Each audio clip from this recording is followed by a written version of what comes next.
Bienvenue dans ce nouvel épisode de PodChat IA où nous explorons une façon nouvelle de combiner les connaissances de l'intelligence artificielle au contact de l'humain pour nous faire vivre une expérience unique.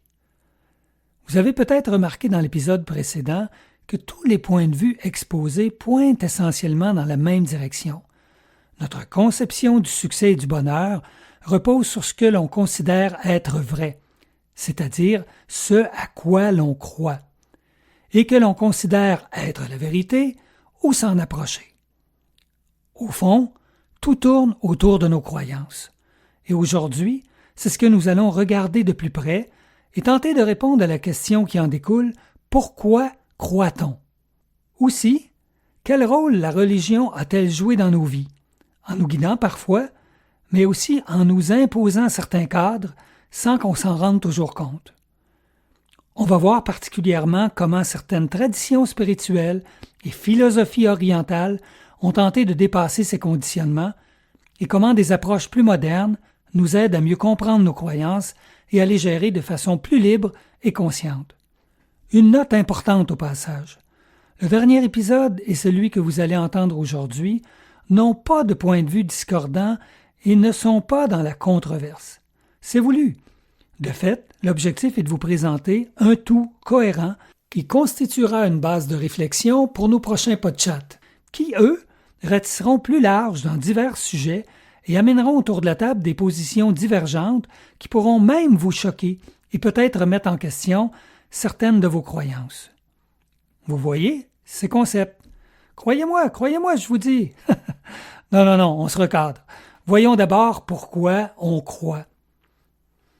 Je vous présente nos panélistes, que vous connaissez déjà si vous suivez PodChat IA. Tout d'abord, Châtel, spécialiste des croyances et de leur impact sur notre bien-être. Bonjour à tous. Je suis bien heureuse de participer à ce PodChat.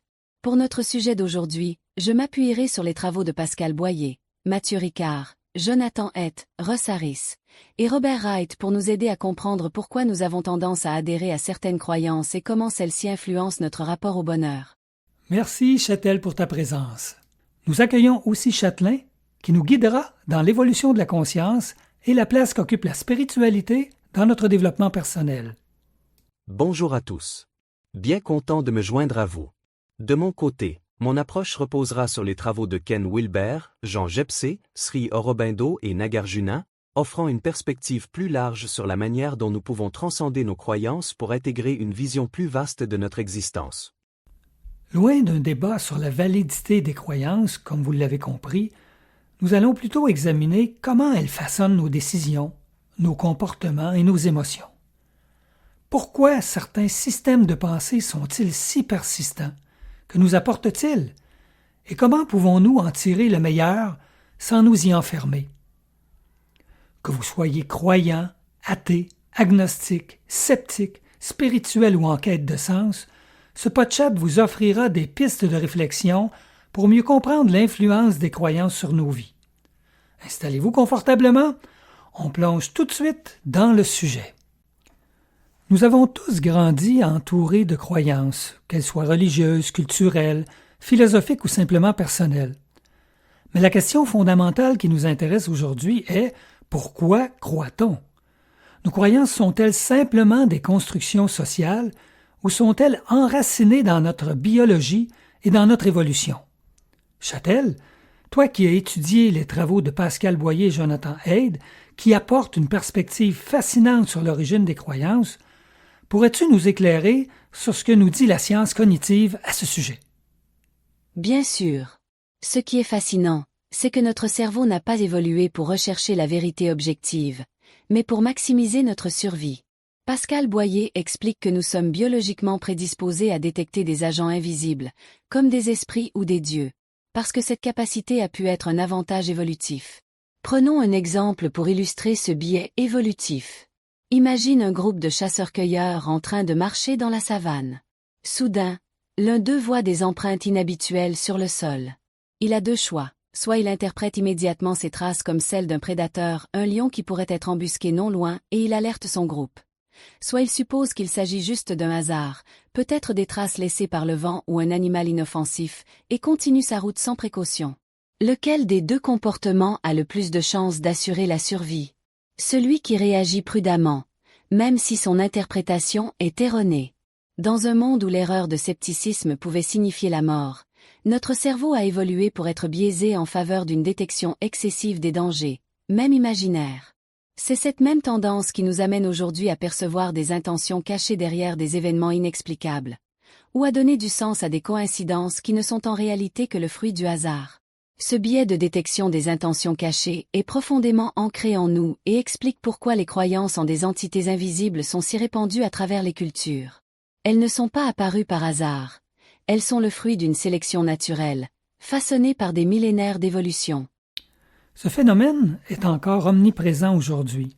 Nous avons tendance à voir des motifs et des intentions derrière des événements aléatoires, que ce soit dans des coïncidences du quotidien ou dans des théories du complot. Jonathan Haidt, lui, explore un autre aspect des croyances, leur fonction sociale. Châtel, peux-tu nous en dire plus? Haidt explique que la religion et les croyances ne sont pas seulement des explications du monde, elles sont aussi des outils de cohésion sociale. Nous avons évolué en petits groupes. Ce qui faisait notre force, ce n'était pas la puissance individuelle, mais notre capacité à coopérer.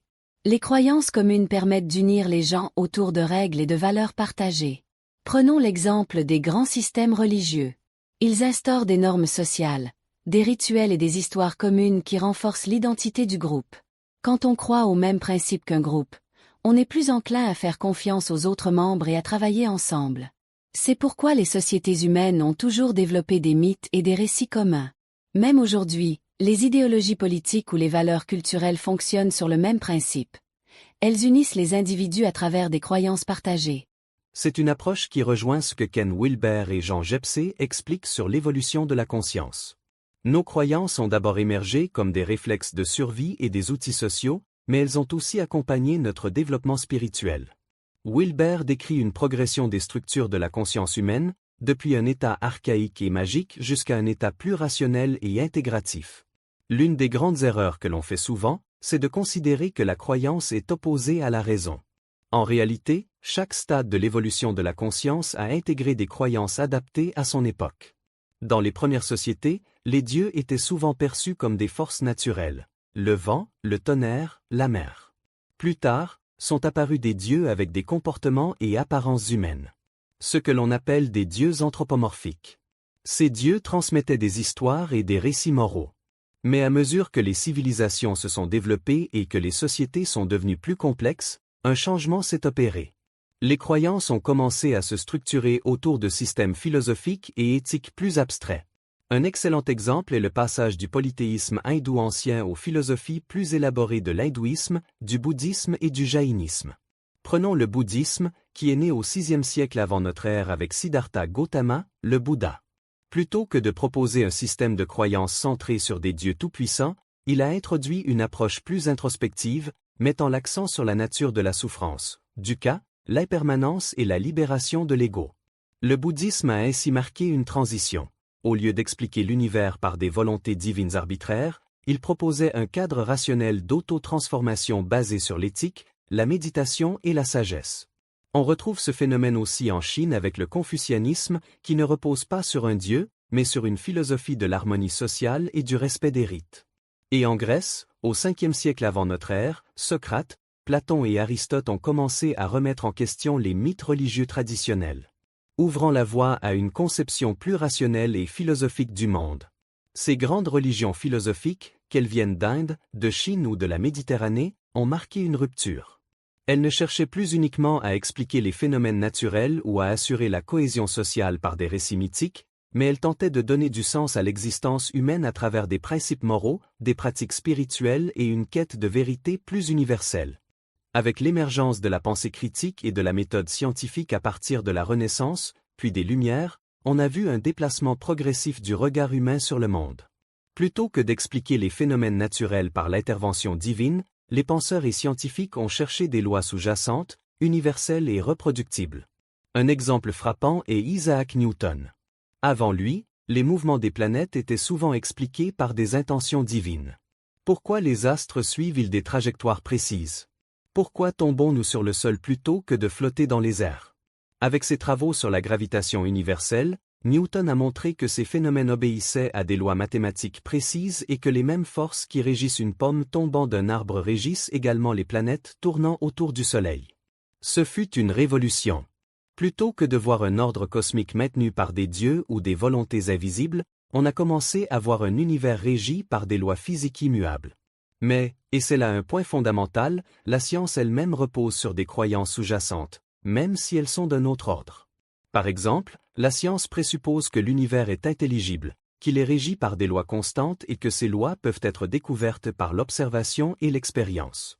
Or, ces présupposés ne sont pas prouvables en soi. Rien ne garantit que les lois de la physique d'aujourd'hui seront encore valables dans 1 milliard d'années, ou même qu'elles soient valides partout dans l'univers.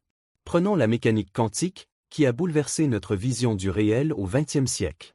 Avant le XXe siècle, la science était largement dominée par la physique newtonienne, où l'univers était perçu comme une immense machine régie par des lois immuables et prévisibles. L'idée dominante était que, si nous connaissions toutes les forces en jeu et l'état initial d'un système, nous pourrions en prédire l'évolution avec une précision absolue. C'est dans ce contexte qu'Einstein a révolutionné notre compréhension de la physique avec sa théorie de la relativité restreinte, 1905, et générale, 1915, qui ont montré que l'espace et le temps ne sont pas absolus mais relatifs à l'observateur. Il a introduit l'idée que la gravité est une déformation de l'espace-temps, plutôt qu'une simple force entre les masses, comme Newton l'avait décrit. Mais même avec cette avancée révolutionnaire, la vision einsteinienne de l'univers restait déterministe. Dans son esprit, la réalité devait être régie par des lois précises et connaissables. Puis, la mécanique quantique est arrivée et a tout bouleversé. Werner Heisenberg, avec son principe d'incertitude, a montré que, dans l'échelle des particules subatomiques, il est impossible de connaître simultanément la position et la vitesse d'un électron avec une précision absolue. Cela signifiait que l'univers, à son niveau fondamental, comportait une part irréductible d'aléatoire, ce qui était en totale contradiction avec la vision déterministe de la physique classique. Einstein, profondément attaché à l'idée d'un univers gouverné par des lois logiques et prévisibles, n'a jamais accepté cette indétermination. Il est célèbre pour avoir déclaré « Dieu ne joue pas au dé avec l'univers ». Il pensait que la mécanique quantique était incomplète et qu'il devait exister des variables cachées expliquant ces phénomènes apparemment aléatoires. Pourtant, les expériences ultérieures, comme celles menées par John Bell et Alain Aspect, ont confirmé que cette incertitude était bien une caractéristique fondamentale de la nature. Ce débat illustre parfaitement comment même la science évolue à travers des paradigmes qui, à un moment donné, sont considérés comme des vérités absolues avant d'être remis en question. Il montre aussi comment certaines croyances implicites, comme le déterminisme scientifique, peuvent être profondément enracinées, même chez des esprits brillants comme Einstein. La science, tout comme la philosophie ou la religion, est en constante transformation, et ce que nous considérons comme des vérités aujourd'hui pourrait être perçu différemment dans un siècle. En ce sens, la science n'élimine pas les croyances, elle les transforme en hypothèses testables et évolutives. Wow! Au fond, la croyance semble évoluer avec la conscience humaine. Mais elle ne disparaîtra jamais vraiment? Châtelain, est-ce que cela signifie qu'il y a une forme de spiritualité intégrative qui pourrait émerger des croyances?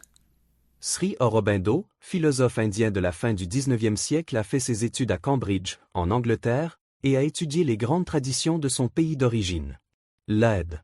Il soutient que l'évolution biologique et psychologique de l'humanité mène naturellement à une évolution spirituelle. Il ne rejette pas les croyances, mais il propose de les dépasser, de les transcender pour atteindre une conscience plus vaste. Selon lui, la foi ne devrait pas être figée mais devenir une exploration dynamique de notre potentiel intérieur. Par ailleurs, Nagarjuna, qui est un moine, philosophe et écrivain bouddhiste du IIe et IIIe siècle, va encore plus loin, en remettant en question la nature même des croyances. Dans la tradition bouddhiste du Madhyamaka, il montre que toutes les croyances sont en réalité des constructions mentales. Il ne s'agit pas de dire que rien n'existe, mais plutôt que tout ce que nous percevons est interdépendant et n'a pas d'existence propre en dehors de nos concepts mentaux. En d'autres termes, croire n'est pas un problème en soi, c'est notre attachement rigide à certaines croyances qui nous enferment. Cet attachement rigide propose que nous sommes tous croyants, d'une certaine manière, que nous adhérions à une religion, à des principes philosophiques ou même à une vision purement scientifique du monde, ou mixte, nous avons tous des croyances qui structurent notre perception de la réalité et de la vérité. Ce qui semble faire la différence, c'est notre capacité à reconnaître ces croyances, à les re-questionner et à les faire évoluer. Et c'est justement ce dont nous allons parler dans la suite de cet épisode. Nous avons vu pourquoi l'être humain croit et comment les croyances ont façonné notre évolution biologique, sociale et spirituelle. Maintenant, intéressons-nous à un autre aspect fondamental. La croyance rend-elle heureux? Peut-elle être un moteur de développement personnel ou au contraire un obstacle? Châtel, tu as étudié les travaux de Mathieu Ricard et Robert Wright qui explorent la relation entre religion, bonheur et bien-être. Peux-tu nous en dire plus? Bien sûr. L'une des idées fondamentales développées par Ricard, c'est que le bonheur véritable ne dépend pas tant des circonstances extérieures que de notre état intérieur.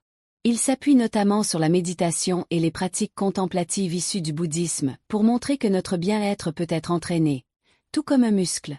De nombreuses traditions spirituelles, notamment dans le bouddhisme, insistent sur le fait que nos souffrances viennent de nos attachements et de notre identification excessive à nos pensées. Dans cette perspective, la religion, lorsqu'elle est pratiquée dans une démarche de transformation intérieure, peut être un véritable outil d'épanouissement. Robert Wright, quant à lui, va plus loin en analysant la religion à travers le prisme de la psychologie évolutionniste. Dans Pourquoi le bouddhisme a raison, il explique que les mécanismes du cerveau humain, façonnés par l'évolution, ont tendance à nous faire souffrir, en nous poussant sans cesse à rechercher plus. Plus de sécurité, plus de statut, plus de confort. Ici, quand on parle de statut, on fait référence à la position sociale d'un individu dans un groupe ou une société. Cela inclut la reconnaissance, l'influence, le prestige ou le respect que quelqu'un reçoit de la part des autres. Dans le contexte de la psychologie évolutionniste et de la quête du bonheur, Wright explique que les humains ont développé un besoin instinctif d'améliorer leur statut, car cela était directement lié à la survie et à la reproduction. Dans les sociétés anciennes, un statut élevé signifiait plus de ressources, plus de partenaires potentiels et une meilleure protection au sein du groupe. Aujourd'hui, la recherche du statut peut prendre plusieurs formes. Professionnelle. Gravir les échelons d'une entreprise, obtenir des promotions, acquérir des diplômes prestigieux. Social. Être perçu comme influent, respecté, ou admiré dans une communauté, sur les réseaux sociaux, dans un cercle d'amis. Économique. Posséder des biens matériels valorisés, voitures, maisons, vêtements de luxe. Culturel et intellectuel. Être reconnu pour ses connaissances, ses talents, ou ses contributions dans un domaine donné. L'idée derrière cette quête de statut est qu'elle procure souvent une satisfaction temporaire mais alimente une spirale de comparaison et d'insatisfaction. C'est ce que Wright et être lié à la dynamique évolutionniste. Notre cerveau nous pousse à rechercher constamment une meilleure position dans le groupe, même si cela ne garantit pas un bonheur durable. Dans le contexte de notre discussion d'aujourd'hui, cela signifie que certaines croyances, religieuses, philosophiques ou culturelles, peuvent soit renforcer cette quête du statut, en valorisant certaines hiérarchies sociales, des élites spirituelles ou des modèles de réussite. Soit aider à s'en détacher, en prônant le détachement, l'égalité ou la simplicité volontaire. Or, les traditions contemplatives, en particulier le bouddhisme, proposent des techniques pour sortir de ce cycle infernal, en cultivant la pleine conscience et en relâchant ses désirs incessants. Cela suggère donc que la religion peut être un outil de libération plutôt qu'un simple cadre de croyances reçues ou imposées. Mais, qu'en est-il des grandes religions monothéistes, donc avec un seul Dieu, qui sont souvent perçues comme plus dogmatiques? Les grandes religions monothéistes, judaïsme, christianisme, islam, ont joué un rôle central dans la construction de nos civilisations. Elles ont apporté des structures morales, un sens du sacré et des repères communs qui ont favorisé la cohésion sociale et le sentiment d'appartenance. Mais comme le souligne Wilber, les religions monothéistes, dans leur forme traditionnelle, sont souvent associées à une vision du monde mythique littéral où elles proposent des récits fondateurs qui ne sont pas toujours perçus comme des métaphores, mais comme des vérités absolues. Cela peut avoir un effet apaisant pour certains croyants, mais peut aussi devenir une source de rigidité mentale lorsqu'on s'accroche à ces croyances sans les questionner. Un bon exemple est le concept du péché dans le christianisme ou celui du karma dans certaines traditions hindouistes. Ces notions, lorsqu'elles sont mal comprises, peuvent enfermer l'individu dans une culpabilité excessive ou dans une vision fataliste de la vie. Mais lorsqu'elles sont interprétées de manière plus symbolique et psychologique, elles peuvent aussi être des outils puissants pour favoriser l'introspection et la responsabilité personnelle sans se culpabiliser ou voir notre futur tracé d'avance en toute fatalité. C'est là où des penseurs comme Russ Harris apportent une approche complémentaire. Les concepts d'acceptation et d'engagement nous apprennent à ne pas nous attacher rigidement à nos pensées et à nos croyances, mais plutôt à les observer avec détachement. Ainsi, une croyance religieuse peut être vécue soit comme une prison mentale, soit comme un guide vers plus de sens et d'alignement avec nos valeurs profondes. Alors, la religion peut être une force libératrice, mais elle peut aussi devenir un frein si elle est vécue de manière rigide. Qu'en pense la philosophie orientale, Châtelain? Eh bien, c'est là où Sri Aurobindo et Nagarjuna apportent une perspective intéressante. Pour Sri Aurobindo, la religion n'est qu'une étape dans le développement spirituel. Il considère qu'elle offre un cadre de base, mais que l'individu doit, à un certain point, transcender les dogmes pour entrer dans une exploration plus profonde de sa conscience. De son côté, Nagarjuna, dans la philosophie bouddhiste du Madhyamaka, nous invite à comprendre que toutes les croyances sont construites par l'esprit et non pas d'existence propre. Cela signifie que toute croyance, même celle qui semble nous aider, peut potentiellement nous limiter si nous nous y attachons trop fortement. C'est ce qu'il appelle la vacuité, comprendre que rien n'a d'essence fixe et que nos idées sur la réalité ne sont que des représentations temporaires.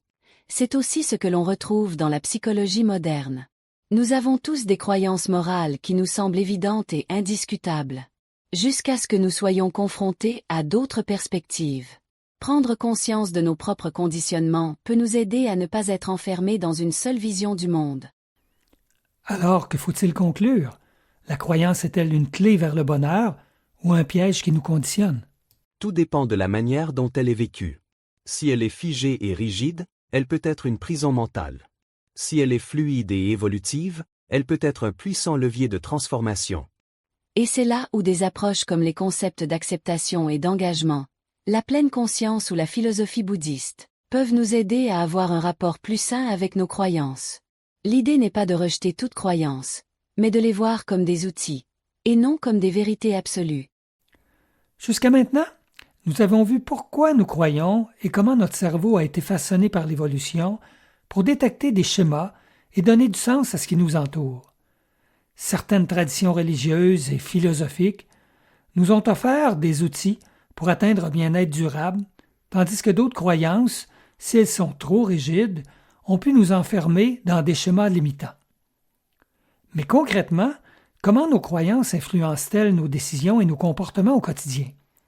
Comment façonnent-elles nos perceptions, nos choix, nos ambitions, parfois même à notre insu? Châtel, tu as travaillé sur l'impact des croyances dans nos choix de vie, notamment à travers les recherches de Russ Harris et son travail sur les concepts d'acceptation et d'engagement. Peux-tu nous expliquer comment nos croyances agissent sur nos décisions? Bien sûr. L'un des aspects fondamentaux des concepts d'acceptation et d'engagement, développés par Russ Harris, est de montrer que nos pensées ne sont pas des vérités absolues, mais simplement des constructions mentales. Pourtant, nous avons tendance à leur accorder une immense importance, surtout lorsqu'elles sont répétées depuis l'enfance. Prenons un exemple concret. Imaginons quelqu'un qui a grandi avec la croyance que l'argent est la source de tous les maux ou que les riches sont forcément corrompus. Eh bien, cette croyance peut influencer toute sa relation à l'ambition et à la réussite. Il pourrait inconsciemment éviter les opportunités financières, se sentir coupable en gagnant plus d'argent, ou même saboter ses propres efforts pour ne pas trahir cette conviction profonde.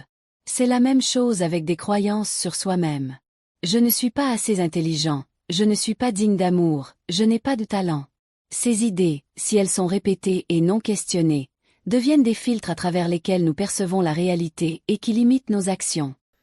Nos croyances agissent donc comme des lunettes à travers lesquelles nous voyons le monde. Mais si elles sont erronées ou trop rigides, elles peuvent nous enfermer dans un conditionnement. Est-ce que cela rejoint ce que Jonathan Haidt explique sur la psychologie morale? Exactement.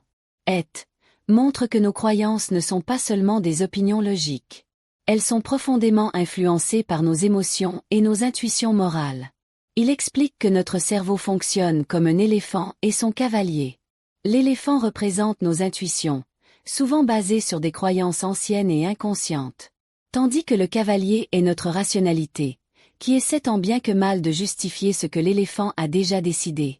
Pour illustrer la relation entre nos émotions, intuitions et notre rationalité.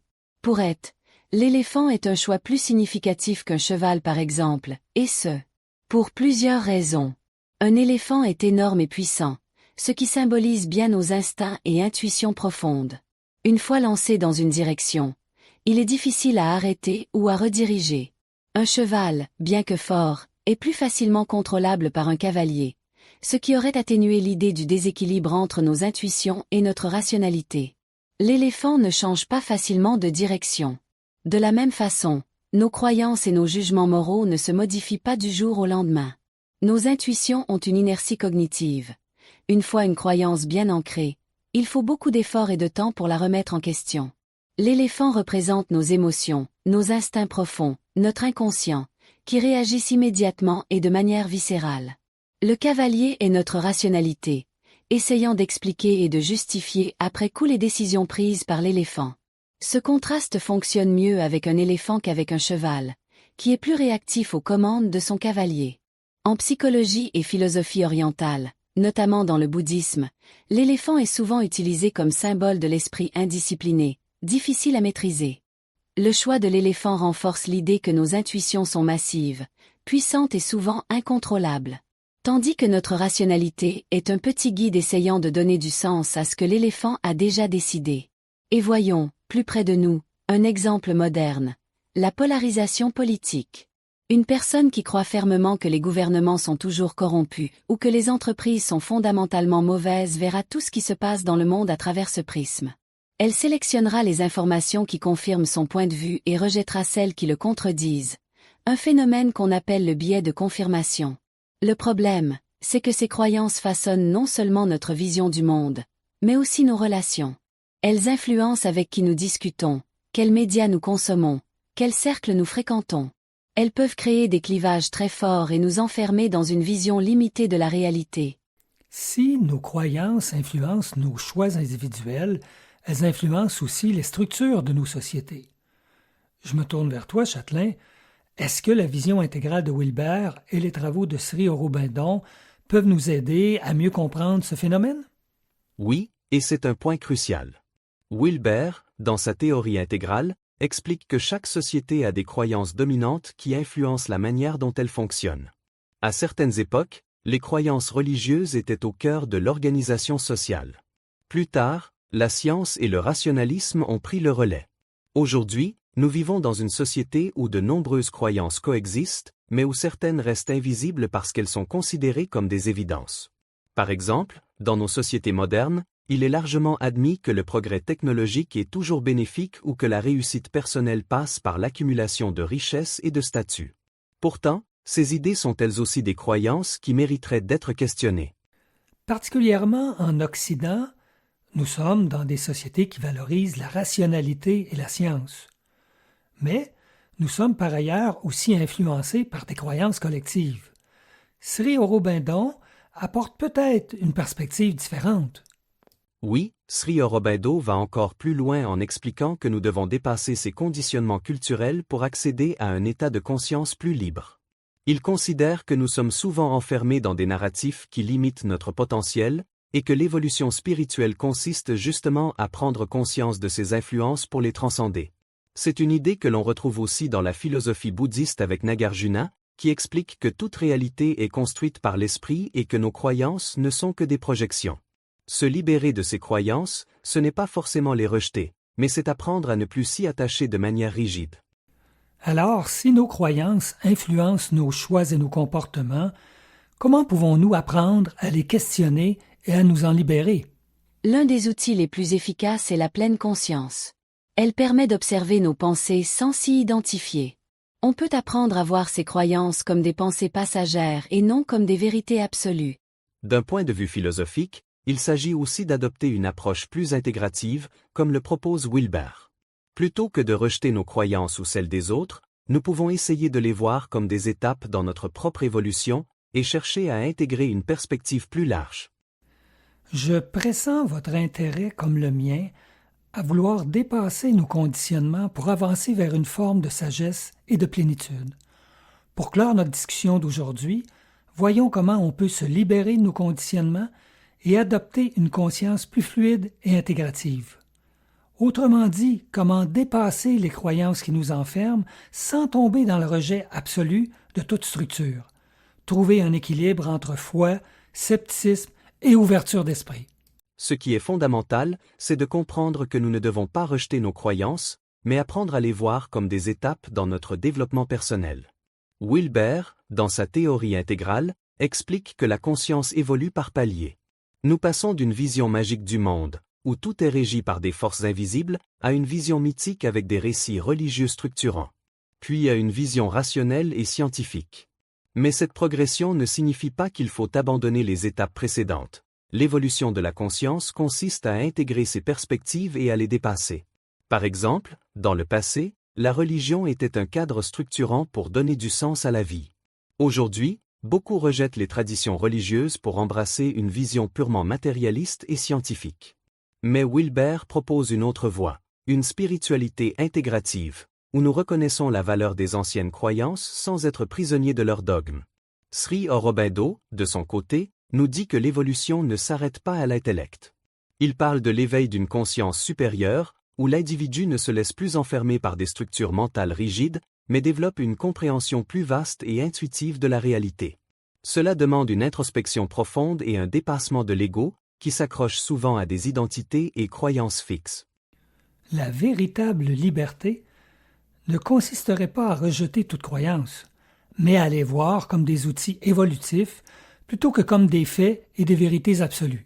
La clé est d'avoir une flexibilité cognitive, c'est-à-dire la capacité de naviguer entre différentes visions du monde sans s'y enfermer. Châtel, de ton côté, cette idée de flexibilité mentale rejoint-elle ce que propose la psychologie moderne? Tout à fait. Harris fait état que la souffrance psychologique vient souvent d'une rigidité mentale excessive. Lorsque nous nous accrochons trop à certaines croyances, qu'elles soient religieuses, scientifiques ou personnelles, nous risquons de nous enfermer dans des schémas qui nous empêchent d'évoluer. On a déjà parlé de la diffusion cognitive, qui consiste à voir nos pensées et nos croyances pour ce qu'elles sont, des constructions mentales et non des vérités absolues. Cela rejoint en partie ce que disait Nagarjuna dans le bouddhisme. Toutes les idées sont vides d'existence propre, elles ne sont que des représentations temporaires. Fait intéressant, ce n'est pas sorti d'un livre récent. Nagarjuna proposa cela au IIe siècle de notre ère. En définitive, une approche plus libre de la conscience consiste à ne plus s'attacher aux croyances de manière rigide, mais à les utiliser comme des guides flexibles pour notre développement. En somme, le problème n'est pas d'avoir des croyances, mais bien de s'y attacher au point d'en être prisonnier. Et c'est là où des pratiques comme la pleine conscience, la méditation ou même une réflexion philosophique honnête peuvent nous aider à prendre du recul sur nos conditionnements et à naviguer dans le monde avec plus de liberté intérieure. Châtel, as-tu quelques trucs concrets pour adopter cette posture plus libre et intégrative? Voici quelques pratiques efficaces. La pleine conscience. En observant ses pensées et croyances sans s'y identifier, simplement les voir passer comme des nuages dans le ciel. Le questionnement socratique. En se demandant régulièrement « Pourquoi est-ce que je crois cela? Quelles sont les autres perspectives possibles ?» L'exposition à la diversité. Par la lecture. L'écoute, comme ce podcast. Et échanger avec des personnes ayant des croyances et des points de vue différents, sans chercher à convaincre mais juste à comprendre. L'acceptation de l'incertitude. Accepter que nous ne savons pas tout, et que l'évolution de la pensée est un processus naturel et sain. Je rajouterais aussi développer une vision intégrative. En reconnaissant que chaque croyance et chaque paradigme a eu sa raison d'être à une époque donnée, et chercher à en tirer le meilleur. S'entraîner à la diffusion cognitive. En voyant nos pensées comme des hypothèses et non comme des vérités absolues. Chers panélistes, je vous laisse le mot de la fin. Je dirais que la clé est d'apprendre à observer nos croyances plutôt qu'à les subir. Se rappeler qu'elles ne sont pas nous, et que nous pouvons choisir lesquelles nous servent réellement. Je dirais que notre évolution ne s'arrête jamais. Nous avons la capacité de transcender nos conditionnements et d'ouvrir notre conscience à quelque chose de plus vaste, si nous acceptons de lâcher nos certitudes rigides. Alors merci à nos panélistes et merci à vous pour votre écoute. Et je vous laisse un petit mot pour la suite. Donc, dans les prochains podcasts, nous irons plus loin en intégrant de nouveaux panélistes IA issus d'horizons différents qui viendront confronter les idées discutées jusqu'à présent. Nous pourrons ainsi enrichir nos perspectives, ajouter du piquant à nos échanges et nous l'espérons susciter chez vous une réflexion qui favorisera des choix plus éclairés sur ce qui nous rend véritablement heureux et épanouis. Voici quelques exemples des thèmes que nous allons aborder: la guerre et les complotistes, le temps à l'écran et les réseaux sociaux, l'activité physique, le travail, les relations sociales, la famille, l'argent, la santé mentale et bien d'autres. Sur ce, à bientôt pour un nouvel épisode de PodChat IA.